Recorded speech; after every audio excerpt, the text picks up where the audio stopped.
శ్రావణ మాసంలో రెండో శుక్రవారం అండి ఈరోజు. ఇంక బాబునైతే స్కూలుకి పంపించేసి ఇంక పూజ అయితే స్టార్ట్ చేశాను. ఇంక పూజ సింపుల్‌గా చేసినా గానీ చాలా టైం అయితే అయిపోయిందనమాట. ఇంక ప్రసాదం గానీ ఏం చేయలేదు. పండ్లయితే పెట్టాను ప్రసాదంకి.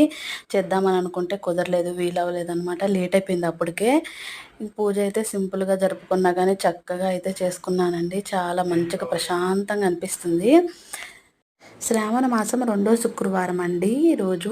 ఉదయాన్నే లేసి బాబుకి స్కూల్‌కైతే పంపించేశాను. ఇంక నేను పూజ అయితే సింపుల్‌గా చేసేసుకున్నా అనమాట. ఈ వీడియో ఎండింగ్ వరకు చూడండి. గివ్ అవే అప్డేట్ అయితే చెప్తాను. గివ్ అవే వీడియో ఈ వీడియో కింద ట్యాగ్ చేస్తాను చూడండి. ఆ గివ్ అవే వీడియోలో కింద కామెంట్స్ ఉంటాయి కదండీ! ఆ కామెంట్స్‌లో ఏ కామెంట్‌కైతే హైయెస్ట్ లైక్స్ వస్తాయో ఒక్కరికి శారీ అయితే పంపిస్తాను. ఆ శారీ గూడా నా దగ్గరుండే నేను ఎక్కువ సార్లయితే అసలు శారీసే కట్టనండి. నా వీడియోస్‌లో చూడండి. మళ్ళీ హెవీ శారీగానే కాదు సింపుల్